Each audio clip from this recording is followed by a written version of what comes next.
Shalom.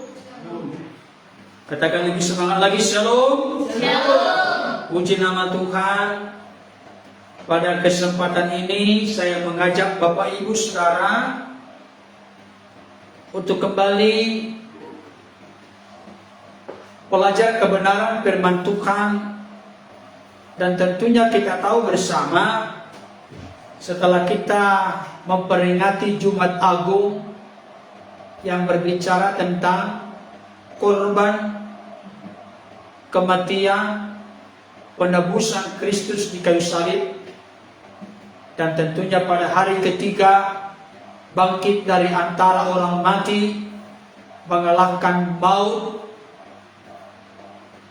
Dan setelah itu selama 40 hari Yesus menunjukkan atau menampakkan diri kepada murid-muridnya, bahkan kepada banyak orang, sebelum nanti kita akan memperingati kenaikan Kristus ke surga untuk menyediakan tempat bagi saudara dan saya, bagi kita yang telah percaya menerimanya sebagai Tuhan dan Juru Selamat.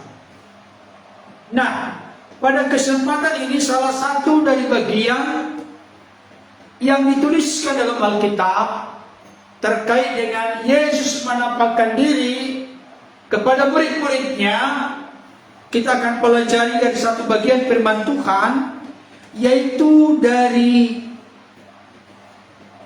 Yohanes pasal 21 ayat yang ketiga, 15 sampai 17.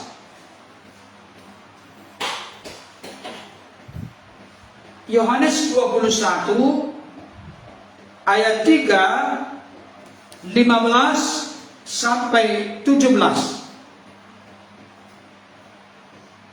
Saya akan bacakan untuk kita, Bapak Ibu Saudara yang hadir secara tatap muka maupun yang mengikuti secara live. Silakan dibuka Alkitabnya sekali lagi dari Yohanes 21 ayat 3, 15 sampai 17. Demikianlah bunyi firman Tuhan. Kata Simon Petrus kepada mereka, "Aku pergi menangkap ikan."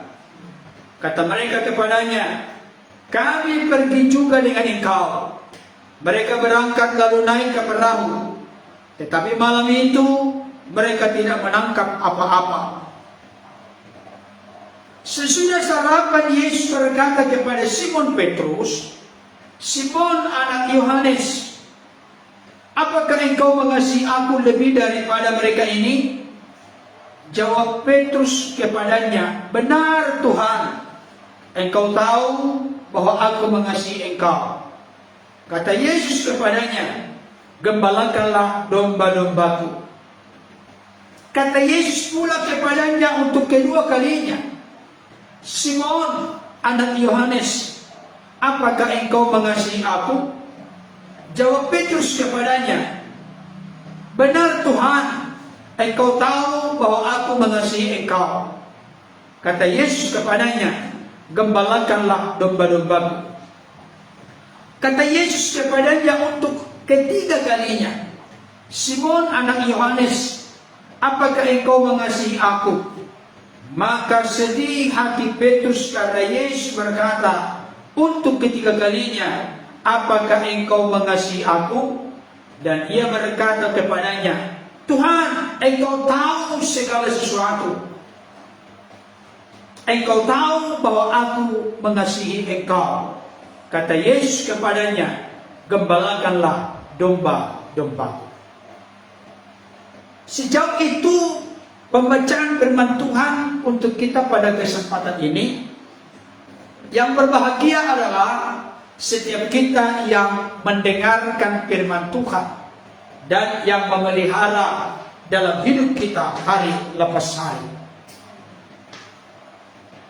Bapak Ibu Saudara, pada kali ini saya akan membawakan satu topik atau judul khotbah, cara Yesus menangani kegagalan Petrus. Cara Yesus menangani kegagalan Petrus. Kita tahu bersama Petrus itu punya seorang saudara bernama Andreas. Dan mereka seringkali sebagai profesi penjala ikan atau penangkap ikan atau nelayan, mereka seringkali bekerja sama. Dalam sebuah kesempatan di dalam firman Tuhan dikatakan di dalam Matius pasal yang keempat. Mari kita lihat dulu. Matius pasal 4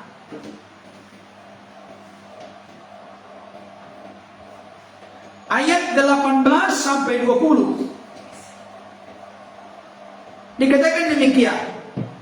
Dan ketika Yesus sedang berjalan menyusur danau Galilea, ia melihat dua orang bersaudara, yaitu Simon yang disebut Petrus dan Andreas saudaranya.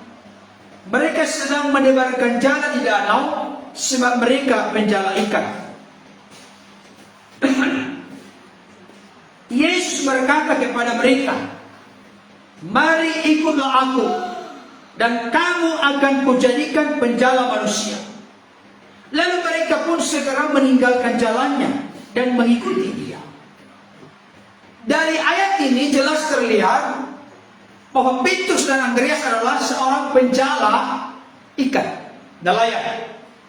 Tapi ketika Yesus melihat mereka sedang menjala ikan, menangkap ikan, Yesus berkata, "Mari ikutlah aku, kamu akan kujadikan penjala manusia." Dan mereka pun meresponi, menanggapi panggilan Yesus kepada mereka.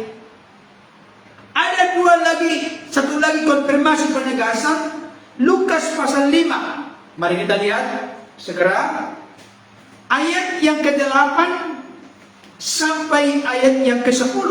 Dikatakan demikian, ketika Simon Petrus melihat hal itu, ia pun tersungkur di depan Yesus dan berkata, "Tuhan, pergilah daripadaku karena aku ini seorang berdosa." Sebab ia dan semua orang yang bersama-sama dengan dia takjub oleh karena banyaknya ikan yang mereka tangkap. Demikian juga Yakobus dan Yohanes anak-anak Zebedeus yang menjadi teman Simon. Kata Yesus kepada Simon, "Jangan takut." Tolong dilanjut. Mulai dari sekarang engkau akan menjala manusia. Bapak Ibu Saudara mungkin bertanya, "Pak Pendeta, apa kaitannya kok membaca kedua ayat ini atau kedua bagian ayat ini?" Saya mau sampaikan, tolong kita perhatikan dan dengarkan baik. Panggilan Petrus oleh Yesus dari penjala ikan menjadi penjala manusia itu jelas, tidak boleh diragukan. Sampai dituliskan di dua tempat yang berbeda, di Injil yang berbeda, Injil Matius dan Injil Lukas, tentang pemanggilan Petrus bukan lagi menjadi penjala ikan, bukan lagi menjadi nelayan, tapi menjadi penjala manusia. Tetapi apa yang terjadi? Mari kita lihat. Dalam Yohanes pasal 21 ayat yang ketiga, dikatakan begini, kata Simon Petrus kepada mereka, "Aku pergi menangkap ikan." Kata mereka kepadanya, "Kami pergi juga dengan engkau." Mereka berangkat lalu naik ke perahu, tetapi malam itu mereka tidak menangkap apa-apa. Perhatikan baik. Tadi Yesus memanggil Petrus untuk menjadi penjala manusia. Tapi ketika Yesus mengalami kematian, setelah pada hari ketiga bangkit dari antara orang mati, dan nanti kalau kita baca di dalam ayat-ayat sebelumnya, Yesus sudah menampakkan diri kepada mereka, termasuk kepada Thomas. yang berkata sebelumnya, sebelum aku mencucukkan jariku kepada tangan dan lambungnya, maka aku tidak percaya. Itu di dalam ayat-ayat sebelumnya. Jadi Yesus telah menampakkan diri kepada murid-muridnya pada umumnya. Tetapi di dalam ayat ini, kalau kita baca nanti konteksnya, untuk ketiga kalinya Yesus menampakkan diri kepada murid-muridnya. Itu di pantai Danau Tiberias. Tapi ternyata kalaupun sebelumnya, setelah kebangkitan Yesus dan menampakkan diri kepada murid-murid, murid-murid ini belum diubahkan, belum diteguhkan, belum diyakinkan, sekalipun sudah sempat menampakkan diri kepada mereka. Tapi berbeda, perhatikan ya, berbeda. Sebelum Yesus mengalami kematian, keseharian Yesus bersama dengan ke-12 muridnya. Tapi ketika Yesus bangkit dari antara orang mati, ada perbedaan. Mereka tidak lagi tinggal bersama, tapi saat-saat tertentu Yesus menampakkan diri kepada mereka. Dan jangan lupa, Yesus saat itu sudah mengenakan tubuh kemuliaan. Makanya bisa tembus, kalaupun pintu dikunci, bisa masuk ke ruangan sampai mereka kaget. Saudara dikasih Tuhan, dengarkan ini baik. Sebelumnya Yesus telah menampakkan diri kepada murid-murid, ya, tapi ternyata mereka belum diteguhkan, belum dikuatkan, belum diyakinkan, belum diubahkan. Tetapi coba lihat, ketika mereka belum yakin, belum teguh, belum kuat, belum berubah, Yesus kembali menampakkan diri kepada mereka. Nah, apa maksudnya? Sekali Yesus menampakkan diri, mereka belum yakin, belum sungguh-sungguh bulat hatinya mempercayai bahwa Yesus telah bangkit. Cara Yesus menangani kegagalan murid-murid, termasuk secara khusus kepada Petrus, itu sangat luar biasa. Petrus kembali menangkap ikan, padahal sebelumnya Yesus sudah menampakkan diri kepada mereka, tapi kembali menangkap ikan. Padahal tadi Yesus sudah jelas panggilannya bahwa Petrus, Andreas, Yakobus, Yohanes, dan murid-murid yang lain bukan lagi penangkap ikan, bukan lagi nelayan, bukan lagi penjala ikan, tapi sudah menjadi penjala manusia. Saya mau kasih tahu, dengarkan baik. Kenapa Simon Petrus kembali menangkap ikan? Bahkan Simon Petrus mempengaruhi murid-murid yang lain untuk nimbrung, bergabung untuk menangkap ikan. Kenapa demikian? Padahal panggilan mereka jelas. Saya ulangi kembali, bukan lagi penangkap ikan, bukan lagi nelayan, tapi penangkap atau penjala manusia. Kenapa mereka tetap kembali? Nah, di sini permasalahannya. Ketika mereka kembali, berarti itu menunjukkan kegagalan mereka untuk hidup sesuai dengan kehendak, rencana, dan kemauan Tuhan Yesus. Saudaraku yang dikasihi oleh Tuhan, bagaimana Yesus menangani mereka? Mari kita perhatikan, khususnya Simon Petrus. Saya mau sampaikan kepada kita, Simon Petrus itu adalah juru bicara para rasul. Coba lihat dalam berbagai kesempatan, Simon Petrus ini yang selalu cepat bicara, tapi lambat agak telat berpikir. Itu Simon Petrus. Banyak kali Petrus ini mengalami kegagalan. Tapi ketika dia gagal, apalagi setelah kebangkitan Yesus, dia kembali lagi menangkap ikan, menjadi nelayan, penjala ikan. Yesus menangani Petrus secara khusus. Saya mau bertanya kepada Bapak Ibu Saudara sebelum saya lanjutkan. Adakah di antara kita yang tidak pernah gagal? Ini anak-anak di sini pernah gagal? Dapat nilai berapa? Dapat nilai berapa ketika ujian? Ada yang pernah dapat nilai 0? Telur bulan? Ada pernah? Kalau seingat saya, selama saya SD, SMP, SMA kayaknya kalau 0 tidak. Tapi pernah dapat nilai 2, nilai 4, nilai 5 ada.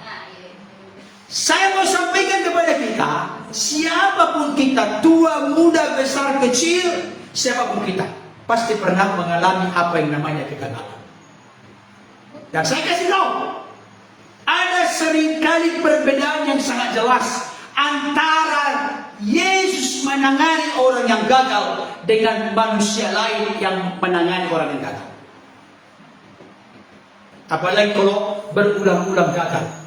Saya kasih tahu, apalagi dalam konteks sekarang, persaingan yang begitu ketat sekarang. Ketika Bapak Ibu Saudara, apalagi pemuda-pemuda, remaja pemuda ini yang sebentar lagi akan kuliah, setelah itu akan kerja. Coba ketika dipercayakan pimpinan kepada kalian pekerjaan dan itu gagal, lihat saja. Akan segera SP1, SP2, SP3 jadi di PHK. Saudara dikasih Tuhan. Tapi ketika Yesus melihat murid-muridnya gagal, saya kasih tahu, semua yang diajar oleh Yesus selama 3,5 tahun, semuanya gagal. Apakah Yesus menjadi pemimpin yang gagal? Oh tidak. Apakah semua yang diajarkan oleh Yesus menjadi sia-sia kepada murid-murid? Tidak. Tapi yang jelas, mereka semua gagal, lari tunggang langgang ketika pemimpin mereka, ketika guru mereka ditangkap. Mereka semua lari puncak kacang.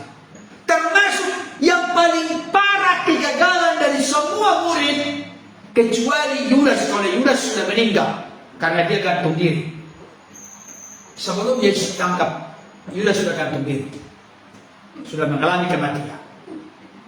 Yang paling parah dan paling merasa bersalah dari semua murid-murid mengalami kejatuhan adalah Simon Petrus. Dengarkan baik kalimat ini.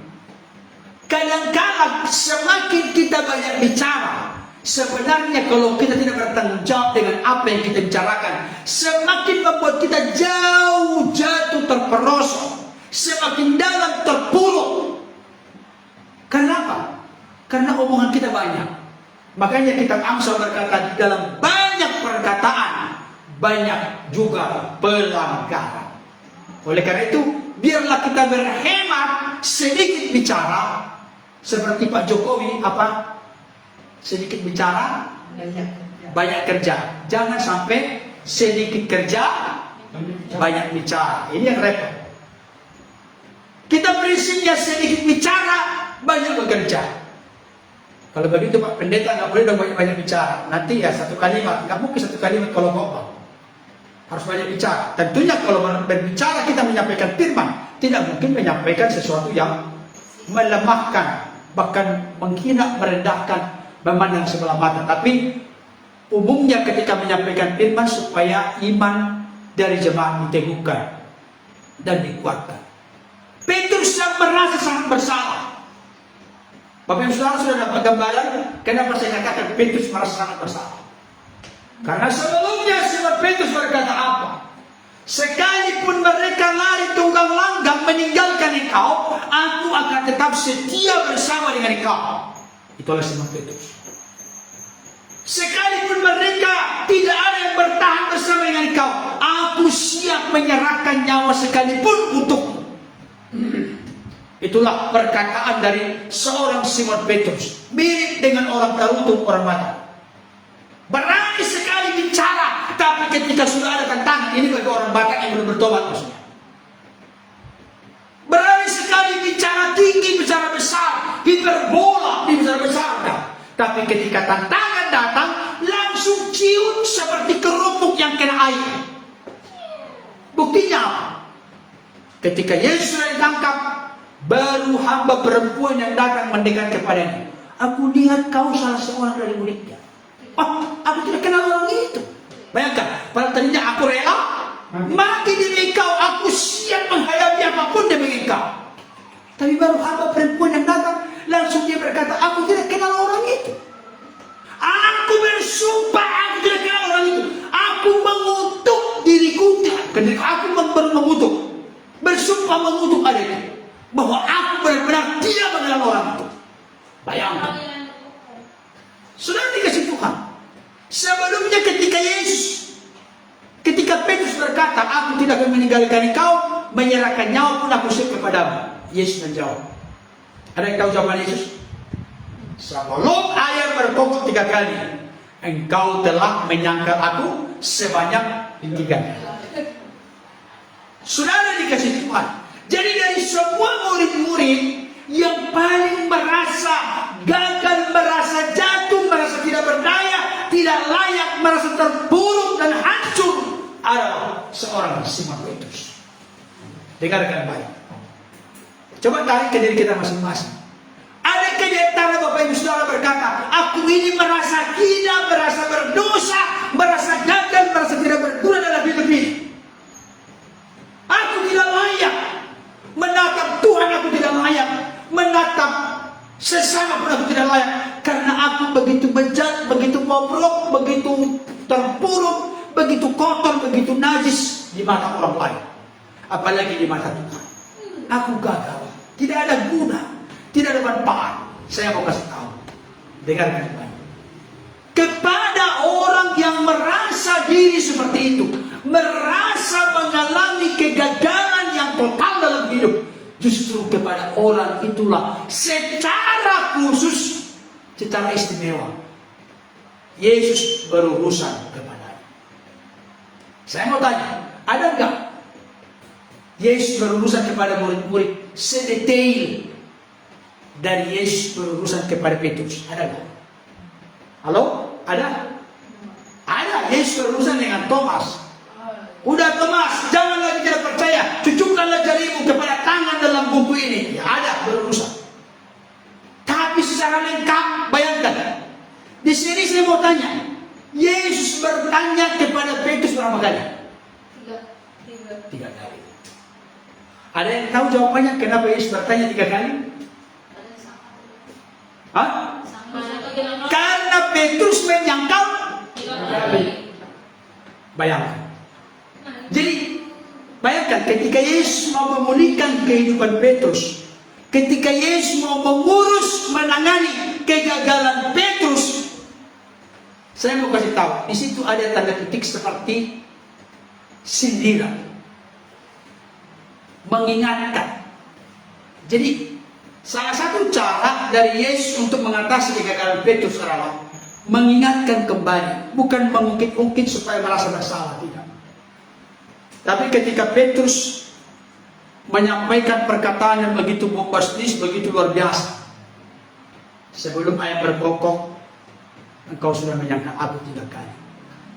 Maka Yesus pun bertanya kepada Simon Petrus sebanyak 3 kali pula. Saudara dikasih Tuhan, saya mau sampaikan kepada kita saat ini. Saya tidak tahu di segi mana, dalam hal apa, dalam situasi apa kita mengalami kegagalan dalam hidup kita. Bapak Ibu Saudara yang menyaksikan dan mendengarkan kebenaran firman Tuhan ini, saya percaya, saya yakin, masing-masing kita pernah punya kekurangan, kelemahan, kegagalan dalam kehidupan. Saya mau kasih tahu, jangan pernah memukul-mukul dirimu, menyiksa dirimu, menyakiti dirimu, menyalahkan dirimu, merasa tidak percaya diri dalam hidup ini ketika pernah mengalami kegagalan. Memang jangan nina bobo dalam kegagalan. Tapi ketika saudara dan saya mengalami kegagalan, Yesus mau berurusan memulihkan kegagalan kita. Yesus mau menolong, memperbaharui kita. Yesus mau menerima kita apa adanya. Tapi bagaimanakah Yesus berurusan dengan Petrus? Mari kita lihat pelan-pelan.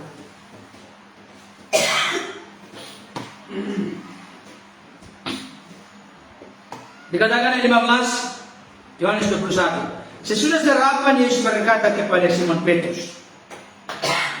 Ini merupakan prinsip yang perlu kita perhatikan. Ada yang nangkap dari ayat ini apa maksudnya? Sesudah sarapan Yesus berkata kepada Simon Petrus. Ketersediaan dari sarapan ini pun itu oleh karena Yesus menyiapkan roti dan ikan. Karena sepanjang malam mereka tidak menangkap apa-apa tadi kan. Mereka pergi ke perahu, naik perahu, dan mereka pergi ke danau, dan mereka menangkap, ternyata tidak ada dapat apa-apa. Tapi ketika Yesus memerintahkan supaya mereka melemparkan jalannya,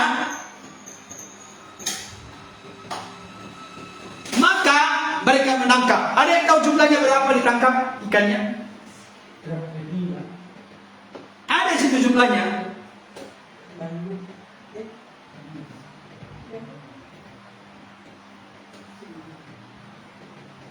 Ayat 11.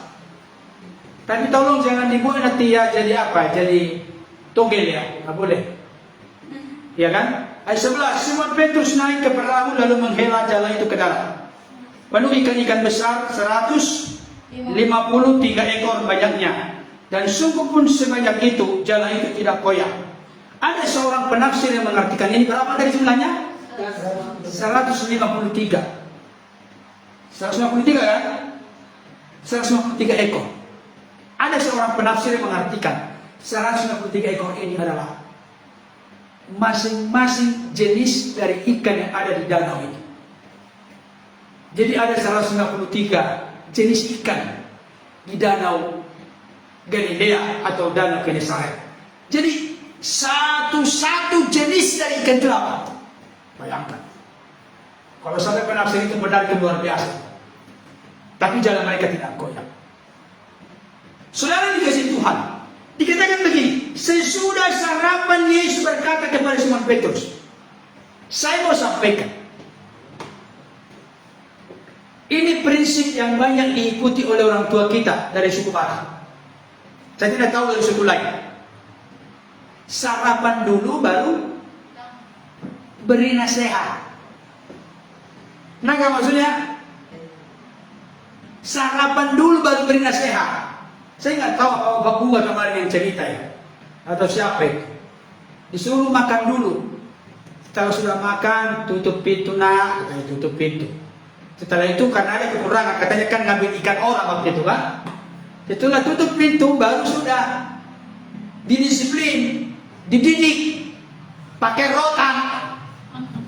Tapi sudah sarapan dulu, sudah makan dulu. Ini prinsip yang dilakukan oleh Yesus. Jadi sekarang begini, bukan mau dipukul di sini dalam fisik, bukan. Tapi Yesus mau menasihati, mau menegur, mau mengingatkan, mau memulihkan kehidupan Petrus yang gagal. Tapi paling tidak modalnya sarapan dulu. Saya kasih tahu ini resep yang sangat luar biasa. Bapak Presiden kita hormati Pak Jokowi. Beliau mungkin gak pernah membaca ayat ini, tapi prinsip beliau sangat bagus. Ketika mau bicara dengan orang, diajak makan dulu. Itu prinsipnya itu. Kenapa penting makan dulu? Kalau orang sedang keroncongan, lapar perutnya, mau dikatain apapun, masuk gak? Kenapa? Karena dia pikir, aduh ini orang, apalagi lama lagi ngomongnya, ini saya sudah lapar ini. Orang pada bilang nama kurohi Tuhanku. Dia ngomong apa nggak tahu saya fokus kepada kelaparan saya ini. Ini penting. Jadi menenangkan fisik orang, psikis orang, kejiwaan orang, kesiapan hati orang untuk menerima masukan nasihat. Itu perlu makan dulu. Saya mau kasih tahu ini serius. Kelihatan sepele. Tapi inilah yang dilakukan oleh Yesus. Mari Bapak Saudara terapkan di keluarga masing-masing. Kalau ada yang gagal di tengah-tengah keluarga kita, ajak dulu makan.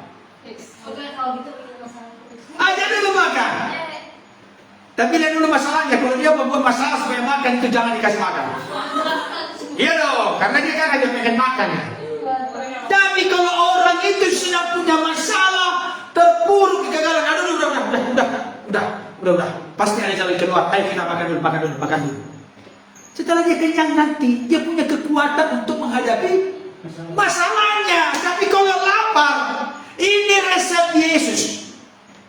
Menangani kegagalan Petrus dan kawan-kawannya, dia bawa sarapan dulu. Praktis ya.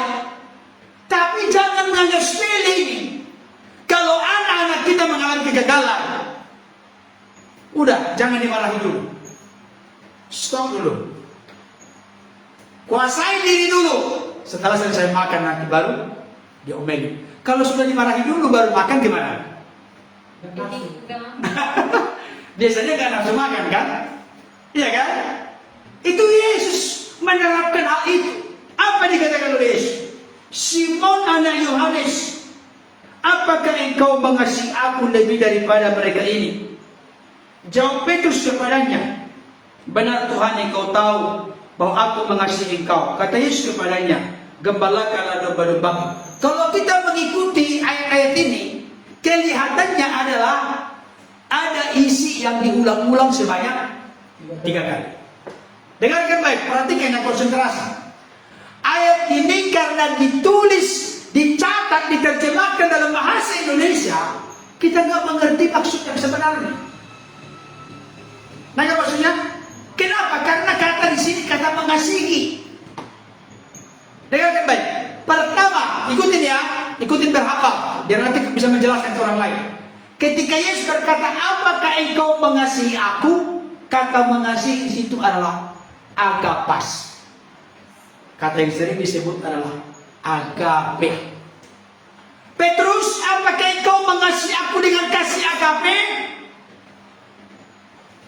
Apa jawaban Petrus? Jawab Petrus kepadanya, benar Tuhan, engkau tahu bahwa aku mengasihi engkau. Dengarkan baik ini. Karena bahasa Indonesia nggak ngerti kita maksudnya. Tapi ketika kita menggali ke bahasa Yunani, kita jadi mengerti. Yesus berkata, Petrus, apakah engkau mengasihi aku dengan kasih agape? Kenapa Yesus berkata demikian? Karena Yesus mengasihi Petrus dengan kasih agape juga. Tapi Petrus menjawabnya, benar Tuhan, engkau tahu bahwa aku mengasihi engkau dengan kasih filia. Ini jawabannya. Yesus bertanya, apakah engkau mengasihi aku dengan kasih agape?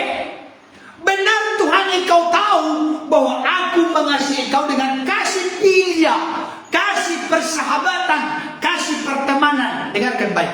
Ketika Yudas Iskariot mencium Yesus dalam rangka menyerahkan, apakah untuk itu engkau datang teman? Teman di situ adalah filia. Sahabat, teman. Jadi Yesus mengasihi Petrus dengan kasih agape. Dan Yesus merindukan membuat sebuah pertanyaan, apakah engkau Petrus mengasihi aku dengan kasih agape?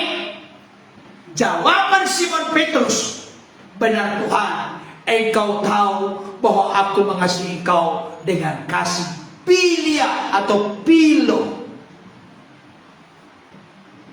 Bagaimana dengan saudara dan saya? Tuhan mengasihi saudara dan saya tentu dengan kasih agape. Bukti dia mengasihi dengan kasih agape sampai dia rela menyerahkan nyawanya menjadi tebusan bagi kita. Tapi ketika Tuhan bertanya kepada saudara dan saya saat ini, Kesia, yang hadir saat ini, apakah engkau mengasihi aku dengan kasih agape? Kata Yesus. Jawaban Kesia apa? Apa jawabannya? Oh, katanya Kesia, dia mengasihi Tuhan dengan kasih agape juga. Luar biasa. Apakah itu hanya di mulut? Tapi dengarkan baik-baik saudara. Dengarkan baik. Yesus tahu nggak maksudnya Petrus di sini bahwa dia mengasihi Tuhan, mengasihi Yesus dengan kasih filia? Yesus tahu. Dia tahu. Apalagi saat itu dipakai bahasa Yunani. Kalau keseharian itu bicara dengan murid-muridnya bahasa Aram. Orang pernah bertanya, Pak Pendeta, ini kok katanya Yesus itu orang Yahudi, berarti bahasa Ibrani dong. Tapi kitab kalian kok kitabnya ditulis Perjanjian Baru dalam bahasa Yunani? Kok lari-lari? Kalau kalian ditanya begitu, tahu jawab? Di zaman Yesus itu yang berkembang bahasa itu ada 4. Bahkan nanti di kayu salib dituliskan ada 3. Bahasa Latin, bahasa Ibrani, bahasa Yunani. Ya kan? Nah sekarang begini, kenapa ditulis dalam bahasa Yunani? Itu bukan kebetulan. Karena bahasa internasional di zaman Yesus adalah bahasa Yunani. Itu maksud dan tujuan Tuhan menuliskan dalam bahasa Yunani oleh para murid dengan tujuan supaya tersebar berita tentang Injil, tentang keselamatan ke seluruh dunia. Itu maksudnya. Tapi Seringkali perbedaan kita dengan saudara-saudara kita. Apa ini? Orang saudara-saudara kita tahu baca, tapi kadang-kadang tidak mengerti atau kurang mengerti. Banyak juga yang mengerti. Tapi orang Kristen apa? Tidak perlu tahu yang asli, yang penting mengerti. Itu orang Kristen. Pernah ada di sini sudah membaca bahasa Ibrani Yunani? Belum. Satu kata gitu ada? Gak ada. Yang penting mengerti. Tapi ketika dalam konteks seperti ini, waduh, kita sama ratakan semua. Ternyata tidak. Apakah Simon Petrus tidak mau membalas kasih Yesus? Yesus mengasihinya dengan kasih agape, tapi Yesus merindukan supaya Petrus mengasihi Yesus dengan kasih agape. Saya ulangi kalimat ini ya, tolong jangan lupa. Yesus mengasihi Petrus dengan kasih agape. Yesus bertanya kepada Petrus dan bagian dari kerinduan Yesus, apakah engkau mengasihi aku dengan kasih agape? Tapi Petrus menjawab, benar Tuhan, engkau tahu bahwa aku mengasihi engkau dengan kasih filia. Gayung bersambut gak ya? Tidak. Bersambut gak? Yesus bertanya, apakah engkau mengasihi aku dengan kasih agape? Tapi Petrus menjawab, benar Tuhan, engkau tahu aku mengasihi engkau dengan kasih filia. Enggak bersambut, enggak seimbang. Tapi yang jelas, dengarkan baik. Di sini Yesus mau memulihkan kehidupan Petrus. Petrus jujur dan terbuka. Dia tahu takarannya, dia tahu ukurannya, dia tahu standarnya, bahwa selama ini ternyata dia belum bisa mengasihi Yesus dengan kasih agape. Hanya baru sebatas dia bisa mengasihi Yesus dengan kasih filia atau philo, kasih pertemanan, kasih persahabatan. Saudara dikasih Tuhan, pertanyaan saya untuk kita pada kesempatan ini, ketika Tuhan Yesus bertanya yang sama kepada kita, apakah engkau mengasihi aku dengan kasih agape? Apa jawaban kita? Dan jawaban itu bisa kita jawab dengan benar, tapi apakah realita kenyataan praktek perjalanan hidup kita benar-benar kita mengasihi Tuhan dengan kasih agape, atau hanya standar kasih filia? Pertanyaan pertama dengan kedua sama. Yesus bertanya yang kedua, apakah Petrus, apakah engkau mengasihi aku dengan kasih agape? Petrus pun menjawabnya, benar Tuhan, engkau tahu bahwa aku mengasihi engkau dengan kasih filia. Masih tetap filia. Nah, yang ketiga, ada yang tahu yang ketiga? Apakah engkau mengasihi aku? Kata Yesus, dengan kasih? Hah? Yesus bertanya kepada Petrus yang ketiga kali, apakah engkau mengasihi aku dengan kasih? Siapa yang pilih agape? Yang ketiga loh ya, yang ketiga. Untuk ketiga kalinya Yesus bertanya kepada Simon Petrus, apakah engkau mengasihi aku dengan kasih? Tidak. Bukan agape? Dengarkan baik. Di sini perputarannya. Ketika dua kali Yesus bertanya, apakah engkau mengasihi aku dengan kasih agape? Petrus selalu menjawab, benar Tuhan, engkau tahu bahwa aku mengasihi engkau dengan kasih filia. Setelah pertanyaan ketiga, Yesus mengubah perkataannya. Apakah engkau mengasihi aku dengan kasih filia? Petrus pun menjawabnya, benar Tuhan. Yesus, Petrus pun sedih hatinya karena Yesus kembali berkata, apakah engkau mengasihi aku dengan kasih filia? Maka Yesus pun menjawab, benar Tuhan, engkau tahu segala sesuatu. Engkau tahu bahwa aku mengasihi engkau dengan kasih filia. Setelah ketiga kali, dengan kasih tetap juga dengan kasih filia. Tetap dengan kasih filia. Jadi saya mau sampaikan, apa yang mau kita pelajari dari apa yang ditanya oleh Yesus dan apa yang dijawab oleh Petrus. Karena Petrus selalu menjawab dengan kasih pilihan. Pertama, kedua, sebenarnya yang dirindukan oleh Yesus adalah bagaimana Petrus mengasihinya dengan kasih agape. Tapi karena jawabannya pilih, maka untuk pertanyaan ketiga, Yesus bertanya, apakah engkau mengasihi aku dengan kasih pilih? Hati Petrus menjadi sedih. Hati Petrus menjadi sedih. Dan dia berkata, benar Tuhan, engkau tahu segala sesuatu. Engkau tahu bahwa aku mengasihi engkau dengan kasih pilihan. Dengan kata lain, kalau begitu apa pembelajaran untuk kita? Dengarkan baik. Salah satu modal Tuhan mengubah hidup kita adalah ketika kita jujur mengakui apa adanya diri kita. Itu sebabnya tadi saya ngetes dengan bertanya, Keisha, apakah engkau mengasihi Yesus dengan kasih agape? Jawabannya beliau berkata, aku mengasihi Yesus dengan kasih agape. Amin. Nah, ini puji Tuhan. Tapi pertanyaannya, benarkah demikian? Kan itu saudara. Benarkah demikian? Mudah-mudahan. Bagaimana dengan Bapak Ibu Saudara yang menyaksikan, mendengarkan hal ini? Ketika Yesus bertanya kepadamu, apakah engkau mengasihi aku dengan kasih agape? Apa jawaban Bapak Ibu Saudara? Apa jawaban kita? Apakah kita hanya puas dengan berkata, aku mengasihi Yesus dengan kasih pilihan? Dia sahabatku, seperti tadi pujian. Ada satu sobatku yang setia, tak pernah dia tinggalkan diriku. Lagu itu fokusnya ke siapa ini?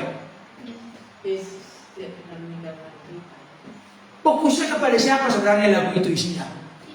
Ada satu sobatku yang setia, tak pernah dia tinggalkan diriku. Di waktu aku susah, waktuku sendirian, dia selalu menemani diriku. Sebenarnya fokusnya kepada siapa? Kepada kita, bukan kepada Tuhan Yesus. Kenapa? Nama Yesus yang menghibur hatiku, tak pernah mengecewakan diriku. Berarti siapa lagi? Aku lagi. Jadi kalau kita hanya fokus mengasihi Yesus dengan kasih pilihan, tidak salah. Tapi saya kasih tahu, dengarkan baik. Dalam bahasa Yunani ada 4 kata kasih. Ada yang tahu? Agape, philia, storge, eros. Eros ini kasih antara suami dengan istri. Philia itu kasih persahabatan, pertemanan. Storge, kasih kekeluargaan. Baru agape, kasih yang terbesar, kasih tanpa pamrih, kasih ilahi, kasih tanpa menutup batas. Dengarkan baik. Keempat kata ini, agape, storge, philia, eros. Storge, philia, eros. Ini bisa berjalan dengan baik dan benar ketika diikat dan dibelenggu, dikuasai oleh kasih agape.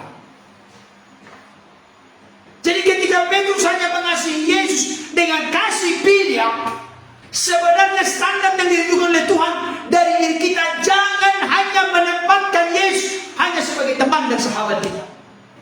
Benar, sebagai teman sahabat kita iya, tapi yang lebih tinggi adalah kasih agape. Pertanyaannya, sudahkah kita selama ini dalam menjalani kehidupan ini mengasihi Yesus dengan kasih agape?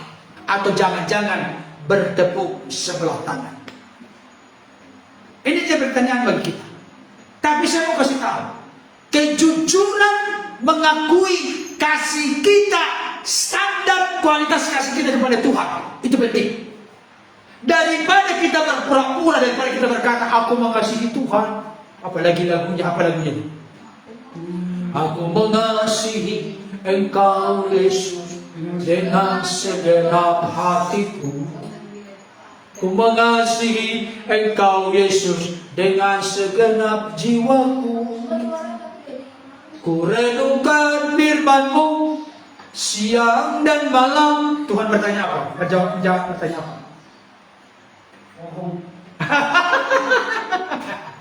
Ada yang menjawab apa yang saudara? Tuhan bertanya, benarkah engkau renungkan firman-Ku siang dan malam? Ku pegang perintahmu. Bagus sekali lagu ya. Kadang lakukan, kadang tidak. Ku pegang perintahmu dan ku lakukan. Engkau tahu ya Tuhan, tujuan hidupku hanyalah untuk menyenangkan. Yang benar? Hatiku. Saudara ini dikasih Tuhan. Dengarkan baik. Tetapi kejujuran dari Simon Petrus mengakui, Tuhan engkau tahu segala sesuatu, sampai dia sedih hatinya. Karena Yesus bertanya sampai 3 kali kepadanya.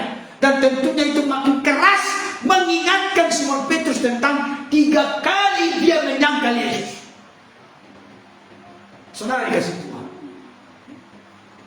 Di saat itu dia jujur terbuka mengakui bahwa ternyata selama ini aku mengasihi Yesus hanya baru atas standar mengasihi Yesus sebagai teman dan sahabat. Tapi saya mau kasih tahu, dengarkan baik. Inilah gunanya, manfaatnya, pengaruhnya besar.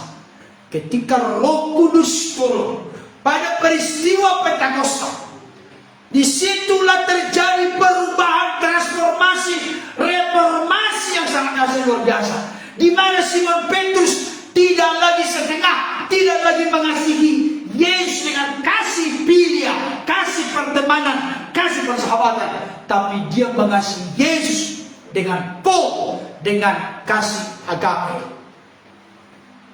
Terjadi perubahan. Itu sebabnya kalau kita lihat Bapak Ibu Saudara, mengasihi Yesus dengan benar, dengan utuh, dengan sungguh-sungguh, dengan segenap hati, jiwa, akan budi kekuatan kita, maka kita perlu dituntun, dipimpin, dikuasai oleh Roh Kudus. Kalau Roh Kudus yang memenuhi hidup kita, maka rasa buah Roh yang pertama adalah kasih. Kata kasih di situ bukan pilia, bukan storge, bukan eros. Buah Roh adalah kasih. Kasih di situ memakai kata agape.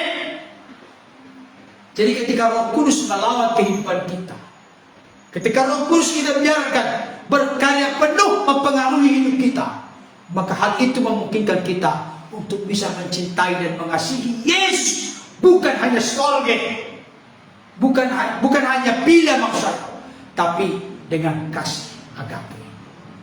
Maka hal itu akan membuat gayung bersama. Memang di sini menunjukkan Yesus menerima, memulihkan kehidupan Petrus. Pertama, di hadapan Yesus. Yang kedua, memulihkan kehidupan Petrus yang merasa terpuruk dirinya, dipulihkan dengan Yesus. Apa buktinya Yesus memulihkan hidup mereka, hidup Petrus? Ada yang tahu jawabannya? Apa buktinya Yesus memulihkan hidup Petrus, kegagalan Petrus? Ada yang tahu apa buktinya?